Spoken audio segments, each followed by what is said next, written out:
Hey everyone, it's Raghu. I'm back here with David, as you can see. Hi Dave. Hi Raghu.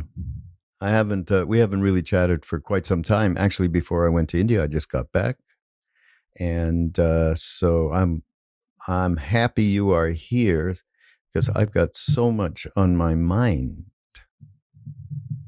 and you might as well. I think I do. Yeah. So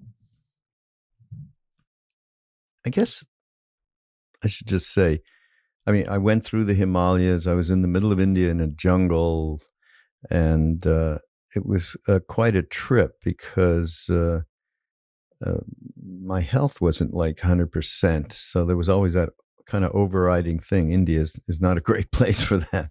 But anyhow, it turned out okay. And I was inspired by these amazing people that came on this yatra into the Himalayas, which Saraswati does, and I join occasionally, and I did join this time, and just following in Ram Dass's footsteps. It's quite a tour, quite a retreat, and then they went down to the middle of India, and just the inspiration of, wow, there are people who really give a shit about self-inquiry at the very least. Maybe we do stand a chance because, I don't know if you feel this way, but I really do feel that alongside of the inner inquiry that many next gen people are engaging in, at the same time, they're interested in doing something about what's going on in our world in social action. That combo wasn't quite like you and I remember in the late 60s, early 70s. I think there was less altruistic intention on our part. Is that true? I think so. Remember, I was living in Cambridge, and in Cambridge, Massachusetts, and there were so many universities there, and MIT and Harvard and Tufts, where I taught, were very on this. I mean, in terms of the student population, there were meetings and riots and all kinds of things, like 2 or 3 times a week. So the social action was there. I'm not sure that the self-inquiry was there in the same way as it is now, because yoga was still, a fairly rare undertaking.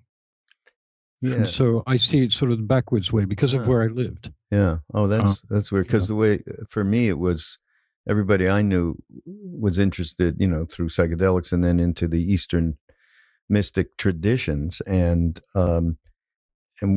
we were kind of a little bit lame. I mean, now I'm Canadian, so it is different. Okay, it is. Well, and you're British, so it is a little different for us, and in that way, we weren't being conscribed right into the armed forces. So that is a huge gap. But at the same time, I found that most people around me, and obviously it was central around my own interest around spirituality, there was a lack of attention to social. The people who are doing social action were, like you say, that's all they were interested in. And they weren't interested in any. So there was a real divide. There seems to be less of one now. It's inspiring. That's all I, Yes, I completely agree with that. I mean, not only based upon people I meet, but also on social media and seeing how people are reacting to this extreme situation that we find ourselves in 2019, which is when we're talking from. And young people I know are not complacent about this and understand very well how difficult it is to live with an authoritarian metamorphosis in the United States, which no one, I think, predicted. There have been some pretty bad things going on since World War II, but the idea of an administration that was the exact diametrical opposite to democratic principles was not envisaged. In my opinion. Yeah. So. All the more reason for people getting their own stuff inside them straightened out, because otherwise it just increases polarization. So that to me is central, and not that I have achieved that by any means, by the way. So it is a work in progress for everyone, I believe. So that's all I had to say. I was inspired by that. But going forward, I did want to share a central thing that really grabbed me in India, and it's happened to me before, but this time it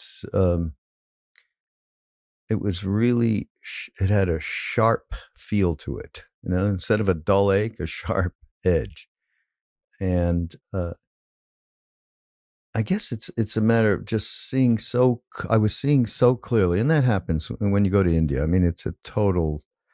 It puts you so far deep inside yourself for various reasons, and I just saw how clearly the level of projections that I had coming out from me about everything. And therefore, everything that happened, those projections created reactions as well, because they go in hand, right? You're going to think something, and then that thing may not happen the way you projected it, even a small thing. Getting some yogurt in a stand, thinking of it the way I thought of it. Maybe I had this great yogurt like 20 years ago or something, and that didn't happen at all. In fact, maybe the opposite happened. Maybe a rat just popped out from behind it or something. Anyhow, reaction happens after that. So I just saw so clearly the enormous unknowing that is going on in my little world here. And that it became something to really think about and deal with. And so I was just telling you before we got on that Glenn, our pal Glenn Desmere, yes, he just had sent me a note that I hadn't read my mail in a while, so or some of my mail in a while. So he said he remembers how taken I was with Robert Thurman's explanation of ignorance as not merely not knowing, but wrongly knowing. And I read that today. I went, Jesus, yeah, exactly. My total experience. And in a way, it's horrifying. And in another way, it's funnier than shit, and you can step back from it. But so here he found there's some Lama named Lama Lena, who I may have met actually, who was explaining ignorance, unlike in English, where the word means lack of knowledge. In Tibetan, it means false knowledge. Just think of that. The huge gap between the meanings of those two things, the way they think and the way we think, right? It's incredible. It's not the absence of a pair of sunglasses that you need to see clearly. It's the smudge on the lens. Ignorance is something you remove, not a lack of something. Obscuration is a better translation of ignorance. And, it's that which blocks you from seeing clearly.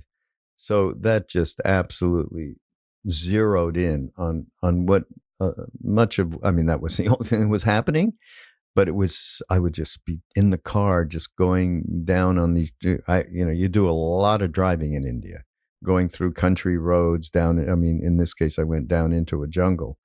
And in that course of that, life just unfolds as you drive just out your window. And then you I was seeing the reality of life in which is very difficult. And just watch the projections going out to everything that I saw. It was really amazing. That's what you can do, Dave, when you're in a car for 8 hours, by the way. Okay? Right. You start to think about this shit. So, yeah, I just wanted to share. That was a central happening for me. And how clearly I had seen this. It's funny how you think you see things pretty clearly, and then suddenly, whoa, they come way more into focus. Yeah,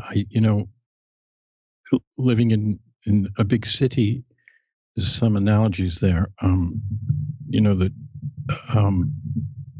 I live in New York, and it's a whole different way of seeing what you saw, but it amounts to the same thing, because there are just so many people of so many kinds. And I'm not talking about diversity of race or gender. I'm just talking about what people do, how they act and how they feel like they should act given the context that they find themselves in, that they put themselves in, the business world, the entertainment world.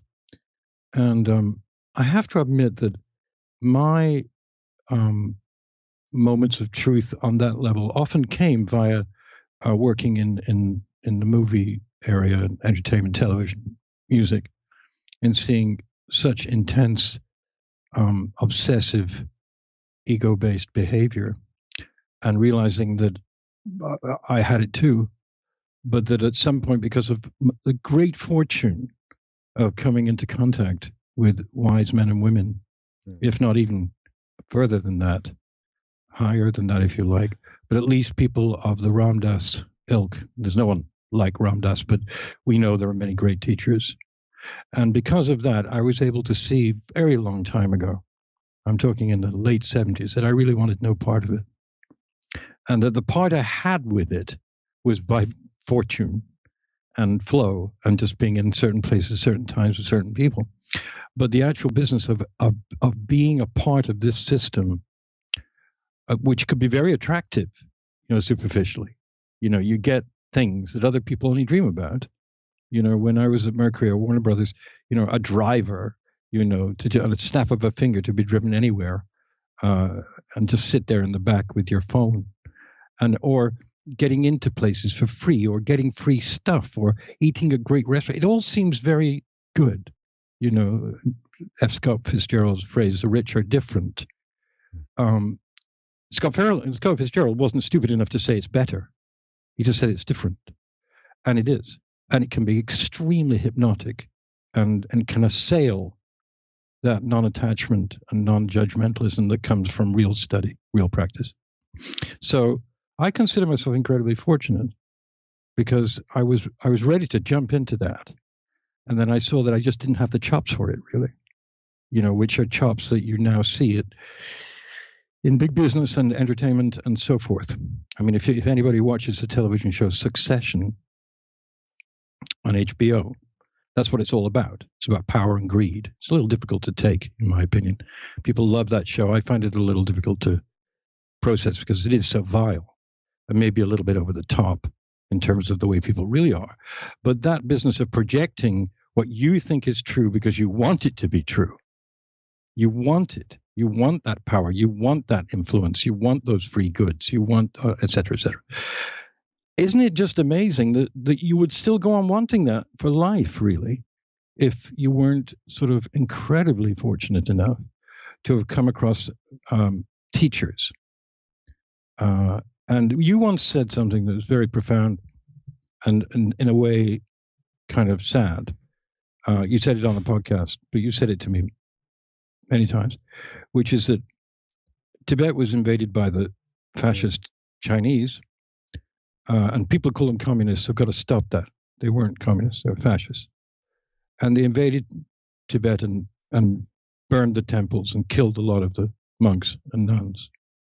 And the ones that could get out, including His Holiness and Karmapa, and many hundreds and maybe thousands of incredibly trained Buddhist teachers and practitioners, left and went to Italy, the UK, France, United States, Canada, Australia, and other countries. And we got them. And what an incredible gift from such suffering and deprivation. But they were so incredible that they also thought that they were fortunate to be able to bring other people into the flock that they would never have met. They would not have met Raghu or Dave or KD or, Saraswati or Parvati or people we know. They would have just been there in the monastery, practicing, learning, and, administering to their community. Yeah. But they came here. Yeah. And not only that, just to interrupt for a second, because it reminds me not only that, which is what happened as by virtue of this enormous karmic event, that invasion, and what it did. There was also monks, like one monk that I know and met, Garchen Rinpoche, and he, I actually had the fortune to drive him around in Malibu once when he was giving teachings there many years ago. And he got captured by the Chinese and put into a prison, and with a bunch of other monks and so on. And in that prison, he met his guru who trained him, and to the point where, as His Holiness, the Dalai Lama says, I'm not sitting around hating the Chinese. I have compassion for the Chinese. And I saw that in this monk, Garchen Rinpoche, incredible Lama. So internally, stuff happened. He did get to the West, escaped. I don't know how that happened. I can't remember, but internally, in so many different ways, how profound was what happened for them as individuals, as well as what happened in terms of us meeting the Dharma, Tibetan Dharma. Pretty amazing. Yes. And of course, that's just part of it. There are many other segments of the Dharmic teaching community, including, of course, the Bhaktas that we all love, and who gave us a different kind of teaching by osmosis and by presence, and not necessarily by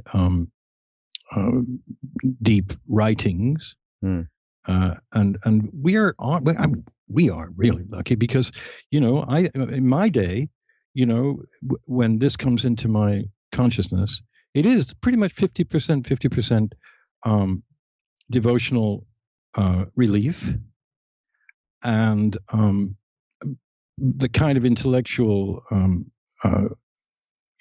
constructs that are in the teachings of the Rinpoches, in my case the Dzogchen masters, or some of them, and to get those two constituent parts of self-awareness is amazing, and it leads you always further to another one, and sometimes to nothing, because eventually you see, okay, I got it.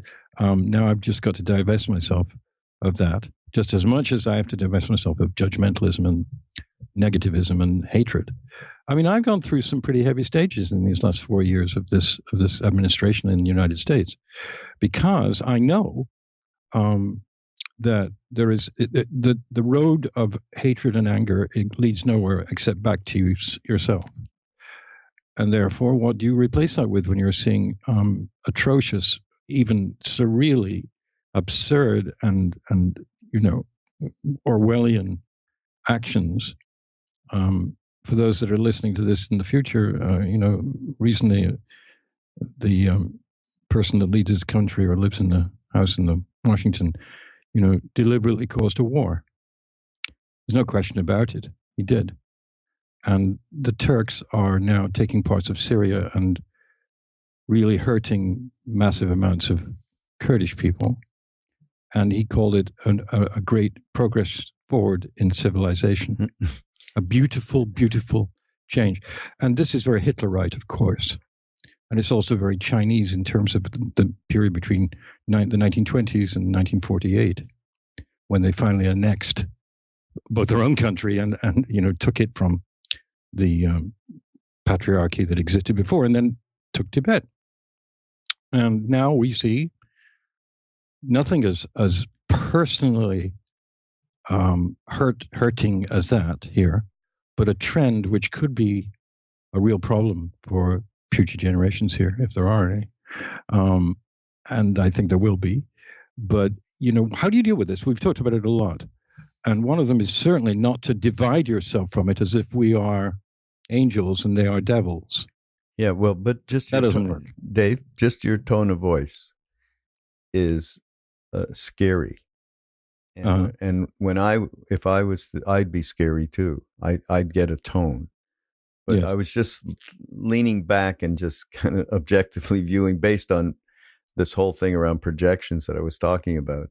I like stop mine for a second, right? Even the one that was, yeah, I'd probably have a bigger tone, or, and see how easily, without thinking, we fall into this place Yeah. that Yeah. that is furthering everything, furthering the negativity.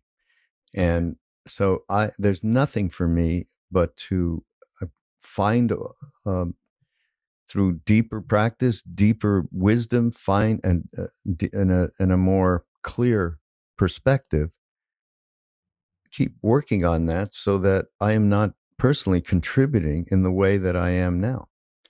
And that doesn't mean you stop doing whatever you may or may not do in terms of protesting injustice.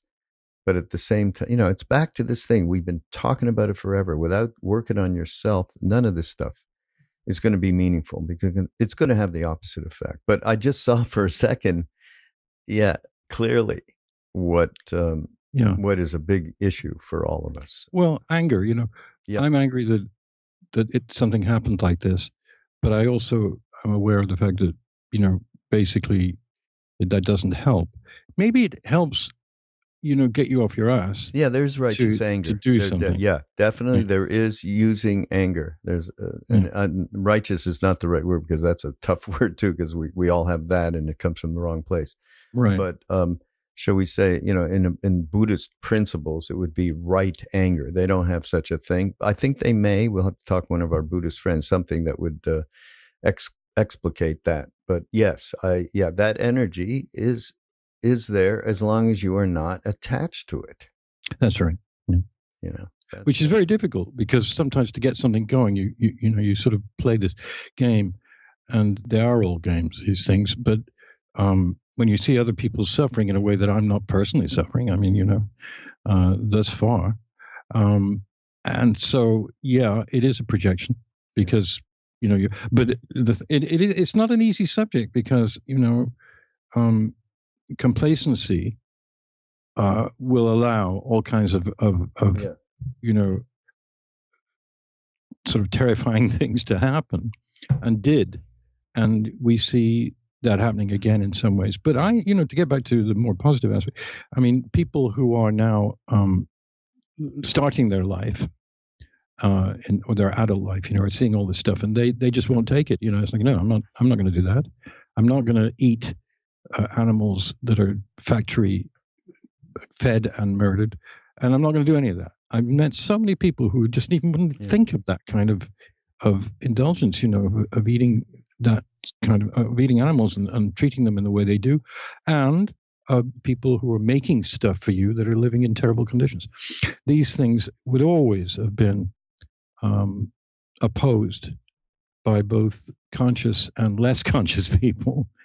The question is, in the bigger picture of life and death and this fleeting life, and it is fleeting, because I can hardly believe that I'm not, a young dude living in Massachusetts, smoking a lot of weed and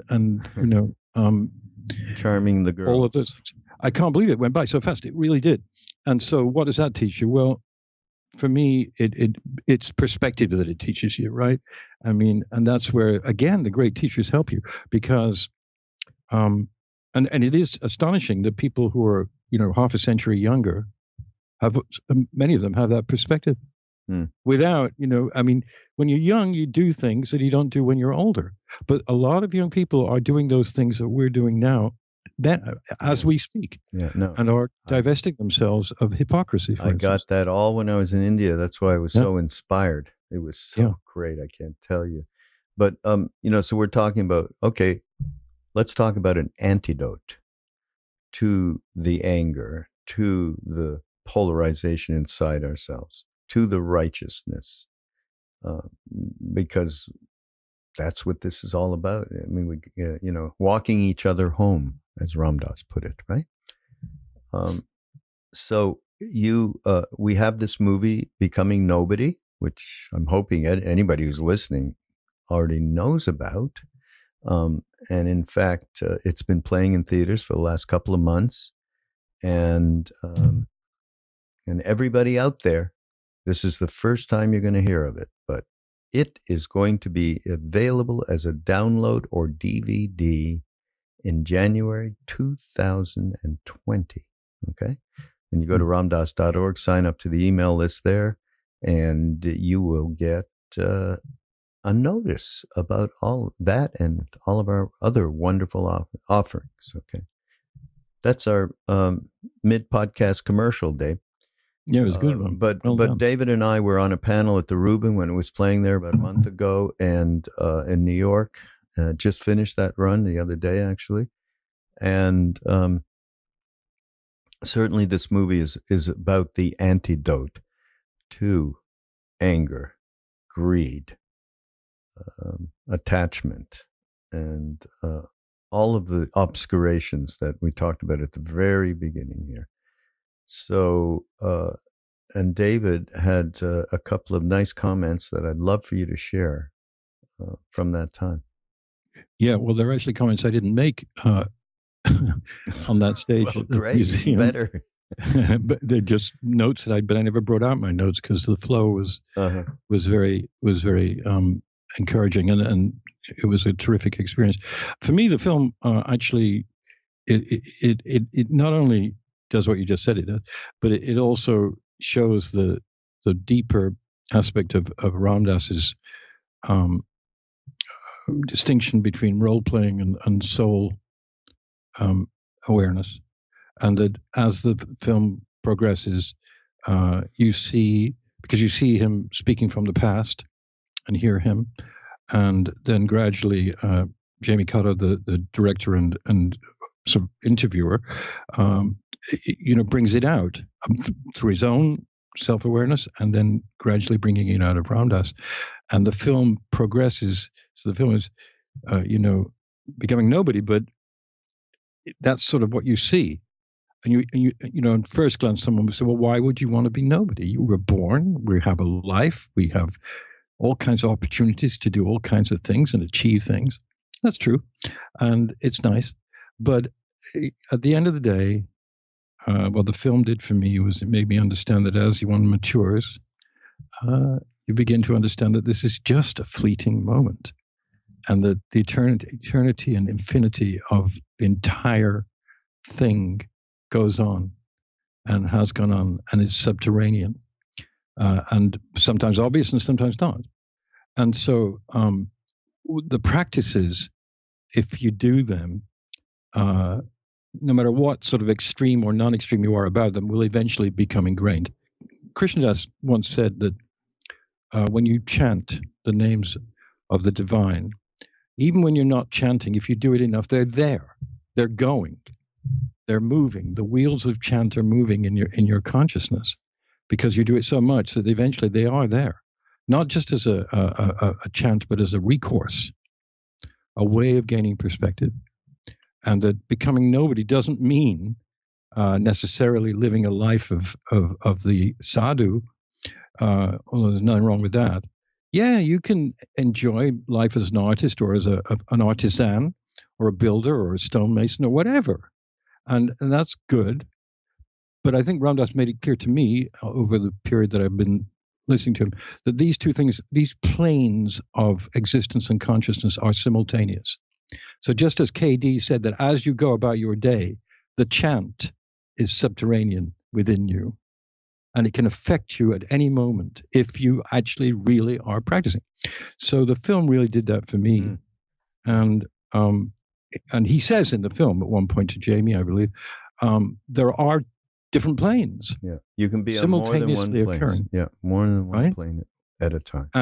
And becoming this being that begins to appreciate via the teaching and the practice together, teaching and practice, is a beautiful, beautiful growth.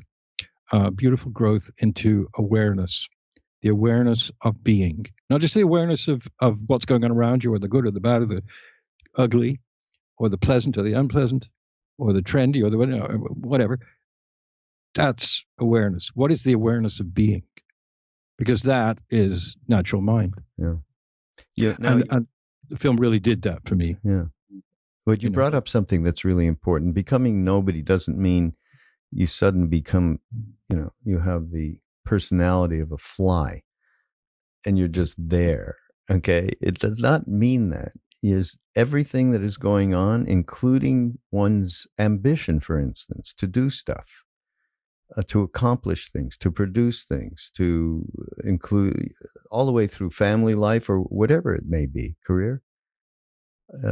It becoming nobody is like a process of doing what you just described, David, in terms of teaching and practice, and to remove the glue. It's like this glue is solidified so that you absolutely believe all of the things that you are doing, and rather than sitting back in the being and watch, as in the movie Ram Dass said, it's much more fun to watch yourself go through all of this stuff and implied without attachment. And then, and when, in our lives, we've met these beings, and that's, you mentioned earlier, what grace it is to meet beings who are living in this state.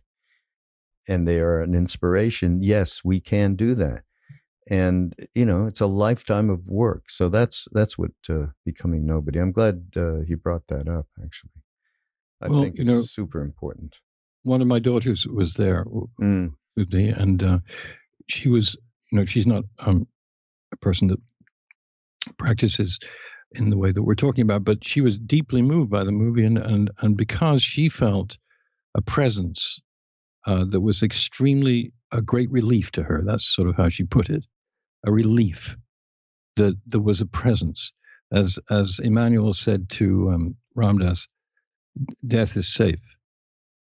And that could be the three most important words we could ever hear. I mean that, because mortality, particularly when you get to this stage that I'm at and you're at, mortality is a reality. And you've got to come to terms. I mean, in whatever way is helpful to you.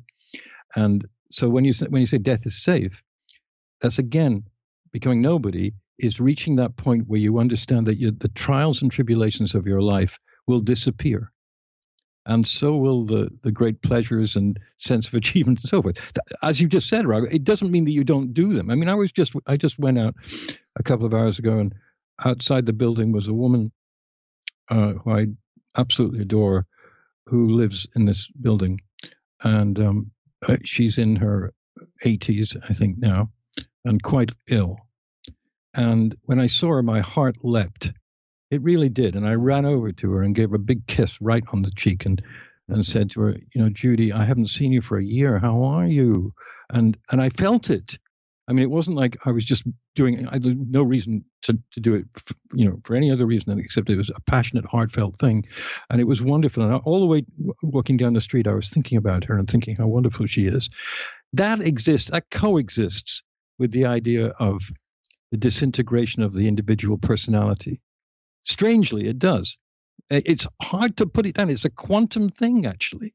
It's a quantum thing that you can both be a participating, as you well put it, a participating human being who is not a fly on the wall, and at the same time learn how to move on simultaneously.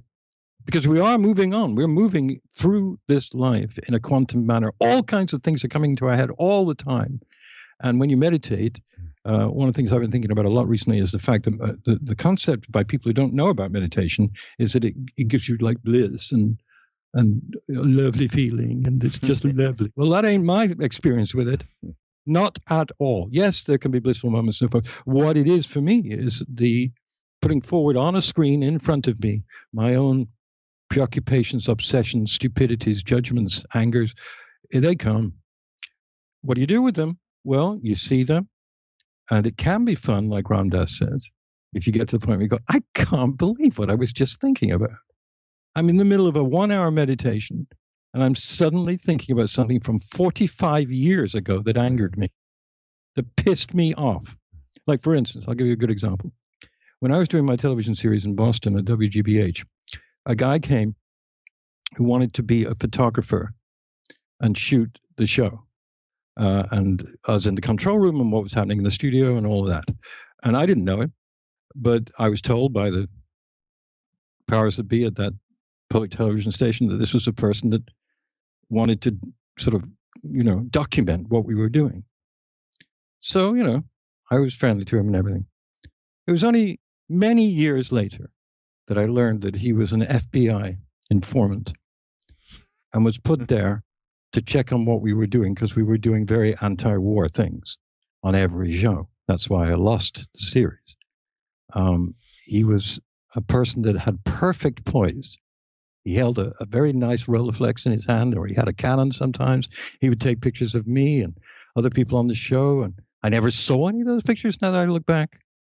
So I'm meditating last week some morning at 5:30 in the morning, and I'm up there and I'm gone and I'm happy and I'm loose and my shoulders are down and I feel the presence of a kind of infinite space. And then suddenly I remembered this guy's face. And I wanted to just punch him right in the nose, knock him down right there in the meditation, because he was a liar. He said he was a photographer, but he was a spy, spying on me. And it came into my meditation, and you know what happened? I started laughing. There was no one in the room, but I just actually started laughing. I thought, God, what a crazy life this is. That happened to me all those years ago. I didn't know it was happening. I read about it in a book. Nobody told me. I read about it in a book saying that Mr. Silver was watched by the FBI. Great. And, and I laughed and I laughed. And then I thought about it and I thought, so what? Look at me now. I'm here. I'm not gone. Nothing actually happened. The only thing that's of significance about it is that my brain still will engender the thought. That's really the thing. Isn't that extraordinary? It is. Really? It is. What? How? What are you doing? Right. I mean, and actually, not just the thought, but the emotion, because I didn't know this dude was doing this. So I didn't have that emotion in that control room in Cambridge, Massachusetts. I had it now. 50 years later, I was pissed off at this dude, for being So, the simultaneity that Ram Dass has explained to us and continues to in his own way is very important to absorb, because otherwise you can fall into either pot and go nuts. It's like, okay, this life is worthless. I'm not going to go on working this job. I'm not interested in my children, blah, blah, blah. Nihilist. Or, you can't do that. Karma has brought you to this challenge. And certainly in many traditions, Eastern traditions, the millions of incarnations have brought you to this point, for the point of view that this particular life is yet another grade in school. And you either accept that or you don't. And if you do accept it, you see that you're learning stuff about yourself more than you're learning about the world. But as I say, I think it's a quantum experience, because both things are actually contradictory and yet live together in one's Boy, do I have something for you. Absolutely. That's so great. I just happened. Okay. Do you know, and we got to get her on a podcast either. Yeah. Everybody out there, Dave's going to be doing some podcasts on his own, not just with me. Okay. So either you get her or I'll get her. Her name is scary. It was scary. I'm sorry. Sorry. I didn't mean to interrupt. Elizabeth Mattis Namgyal. She is married to a lama that I think was brought up by Dilgo Khyentse. Oh, yeah. And his maybe you've heard of him, Dzigar Kongdrul Rinpoche. Yes, I have. Yeah, right. I think he was certainly. I'm pretty sure Dilgo Khyentse.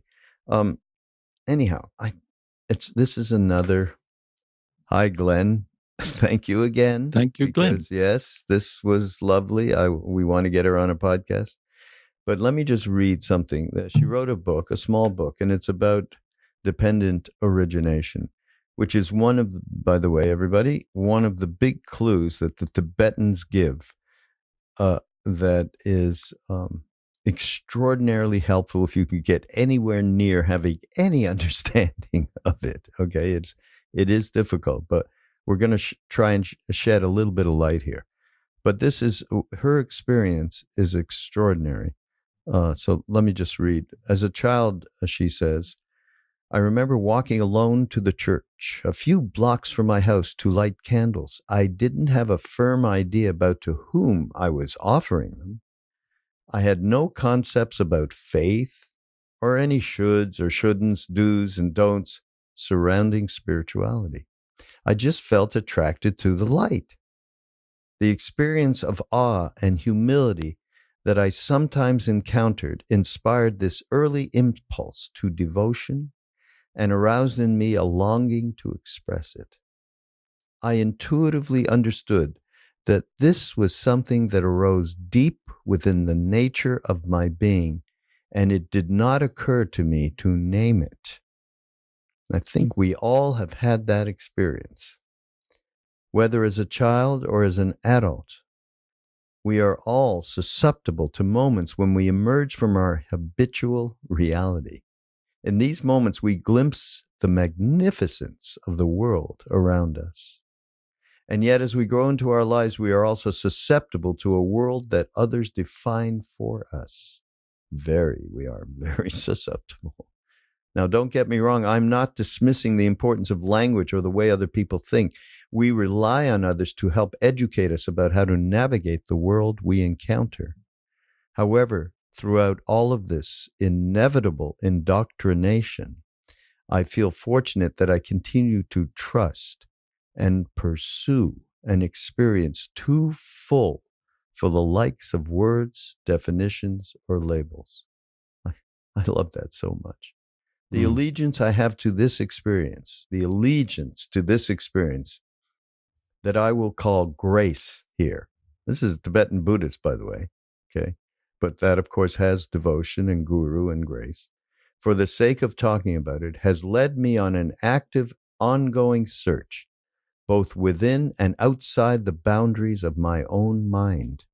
At the heart of this search lie questions such as, what incites these momentary experiences of well-being? Why do they come and go? And when I don't feel them, does this mean something is lacking in me?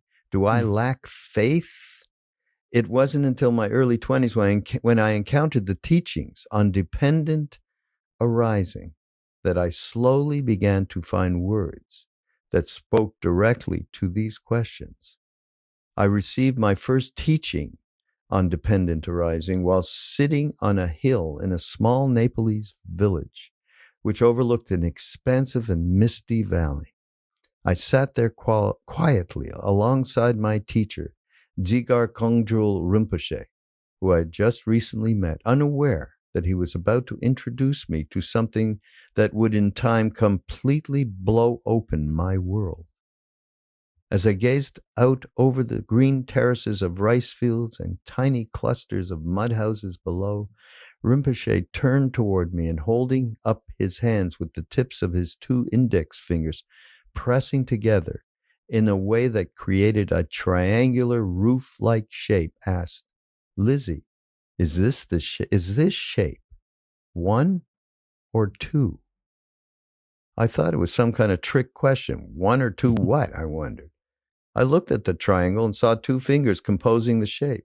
So I could not say that this shape was one thing, and yet I couldn't say the triangle was 2 either.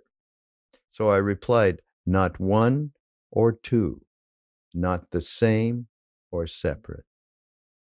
He, of course, loved that. Let's see. Between the time I received this initial instruction and the time its wisdom began to dawn in me, I had a lot of learning and unlearning to do.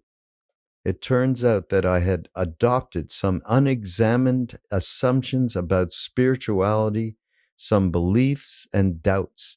As I formally entered the Buddhist path, I began to grapple with them. First and foremost, I observed a misunderstanding in myself that I have come to understand as a form of fundamentalism.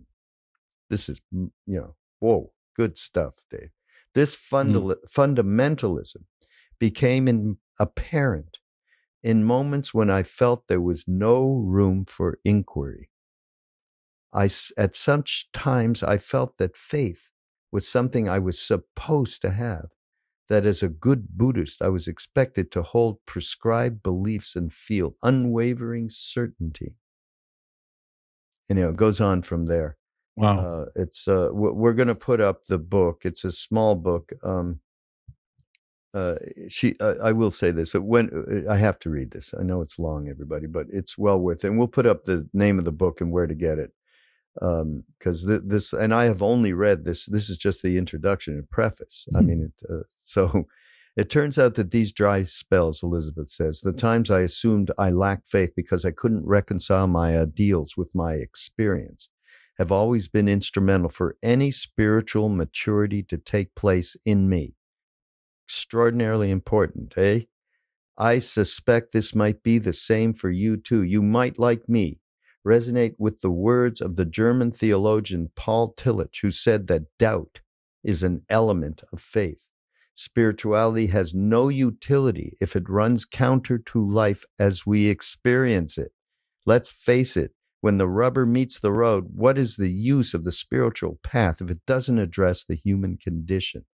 What use is any endeavor that attempts to skirt life's dilemmas rather than look directly at them? I mean, enough said, right? Yeah. I mean, yeah, it's incredibly wise, penetrating statements that she's making. Yeah. Now, of course, what I haven't done is read anything about what is dependent arising, dependent origination. And so who wrote the intro to the book is Thupten Jinpa, His Holiness's translator.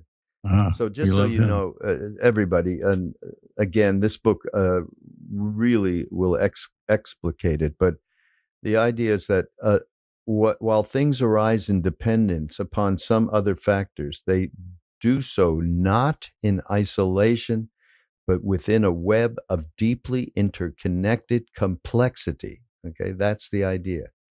And the Buddha illustrates this dependency with imagery of two bundles of reeds leaning up against each other, such that when one is knocked over, the other two would instantly fall. Mm-hmm. So Elizabeth's characterization, he says, of dependent arising as relationship, as leaning is spot on. Buddhist thinkers take great pains to explain that the two terms, dependent and arising, should not be understood as having a sequential relationship, like I washed my face and had breakfast. It is not the case that things first enter into a dependent relation with each other and then arise or come to being. Rather, dependence and arising should be understood as simultaneous, which is a little bit of what you were saying before we got into this whole thing. As in the statement, I am going by flying, wherein the two verbs do not refer to two separate sequential acts. So again, these people study for thousands of years. Okay, well, many centuries, yes. Right? Well, 2,500 at least. Yeah. So, I actually wanted to not cap that, but quote the thing I wanted to read when the film was screened. Oh, yeah. And we were on the panel, but I didn't.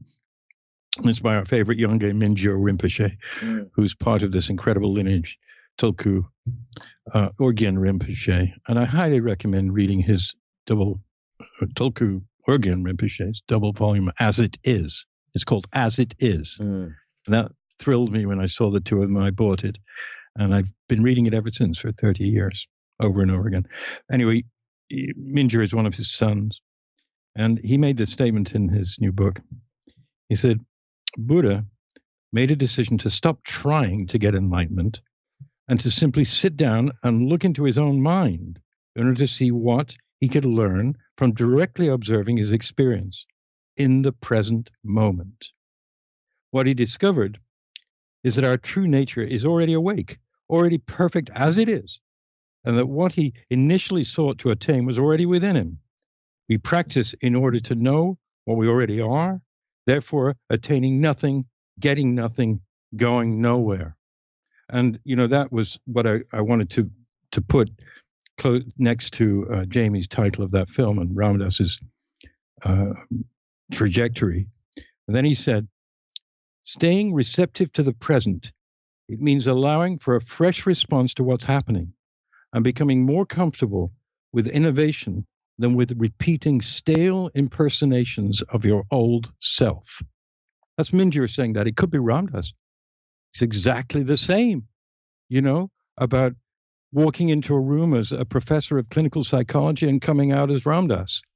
Walking into a room as someone who wants to get something, doesn't get it, comes out angry, instead comes out relieved because now I can go on to something else. It's the stale impersonations of the old self that cause us to be stuck, as you said, and not move into this parallel universe of both dealing with and looking it straight in the face of this karmic arrangement that we put ourselves in. And every minute when you're encountering people, and even when you're not, the Dharma is right there, standing next to you, no matter what. And, sometimes it's good, sometimes it's bad. I'm always telling these silly stories. I was in a place called Papyrus, which is a store. Store. It's a store that sells birthday cards and things. Oh, yeah. Very sort of high class. And, and it was packed full of people, and I was stuck, and I was looking for a birthday card. And standing next to me was an absolutely exquisitely beautiful woman who was completely bald. And she was jet black and dressed in a very modish, beautiful outfit. And I was overwhelmed. I instead of looking at the card, I was looking at her. And I have to say, not in an objectifying way or anything. I was just stunned by how incredible her head was, And then it just came out of my mouth, even in this Me Too environment. I said to her, "Excuse me, I'm sorry, but my God, you just are extraordinary looking. I'm sorry." And she put her hand on my shoulder and she said the same thing. She said, "Oh my God, I had long dreadlocks right down my back until 2 hours ago. And then I had them all cut off and went skinhead.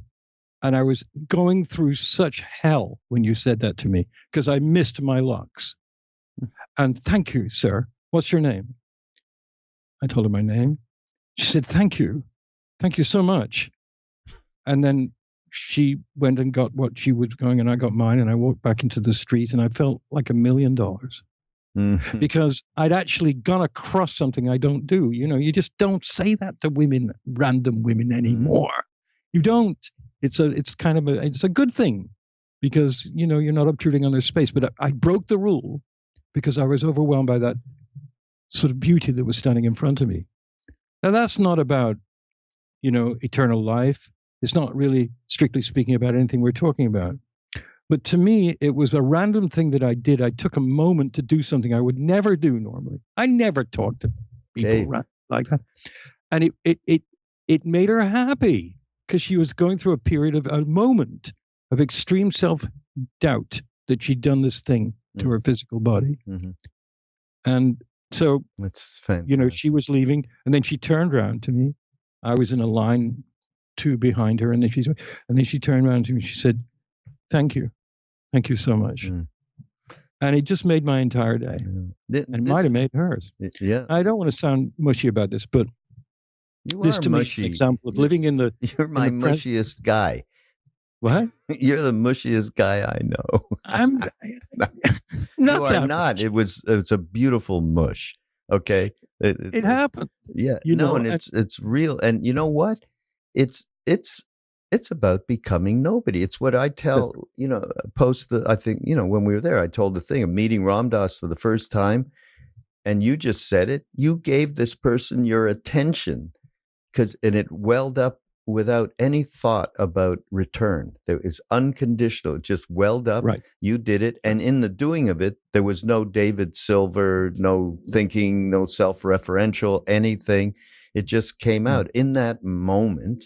That's our becoming nobody. That's exactly in Ram Dass, that moment. He did the same thing for me. He just gave me complete, utter attention.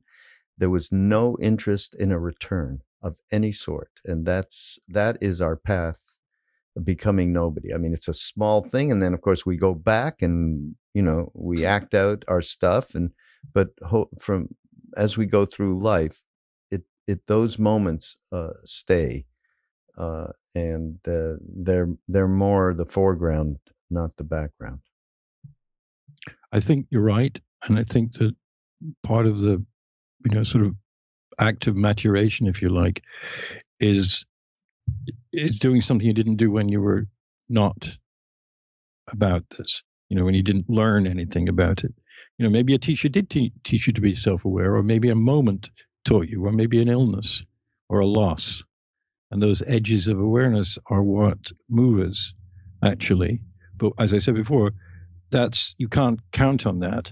But what you can count on is if you're practicing something, be it the light that Elizabeth was drawn to, though she didn't know why, or be it Paul Tillich's highly intellectualized writings about this, about sort of untethered spiritual grasp. That's what I love about, the way the real teachers are with you. It's not usually a question of learning anything. I mean, K.C. Tiwari, our friend, who is the close devotee of Maharaji, says in the film we're doing, when he was filmed in the 80s, he said, well, there was no teaching going on. Every life was just going on there. Everybody did their nonsenses, he says. Everybody did their nonsenses. Hello. There were people making love. There were people arguing. There were people doing blah, blah, blah. That's the way they learned in that particular, exact, extraordinary environment. And that doesn't mean that it isn't good to go to a place and learn and sit and maybe meditate for 12 hours or whatever, do Vipassana. Those things are all good too. But the actual integration of yourself into your exquisitely karmic environment of this life is like looking straight at it, not avoiding it. It's very hard. I mean, nobody said this was easy. But it gets easier a little bit because you begin to see how you're failing. That's for me what happens all the time. I got a closer for our podcast, okay, that Krishnadas gave me, okay, and it's another little reading, and it's well worth it. It says everything as far as I'm concerned. So Bernie Glassman had a stroke. He did die recently, and Bernie was a great teacher and a Zen master. And so as his speech improved, Bernie began doing video conference calls with group of Dharma successors. He said, I don't want to teach.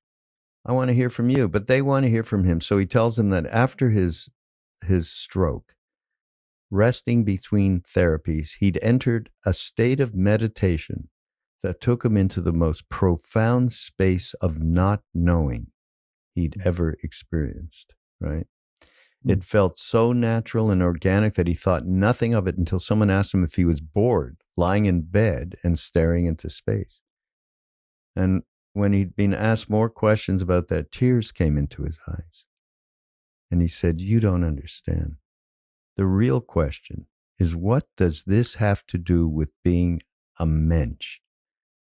A decent human being is a mensch. If we can't answer that, what are we doing? Hey, everybody, that's all it is. It's His Holiness. My only religion is kindness. It's about that. If that's not happening, all of getting superpowers ain't gonna do it. It just ain't gonna do it. So Dave, there you go. I am so happy that we got this opportunity. I had all of this stuff on my mind, and I think we spewed out a lot of stuff.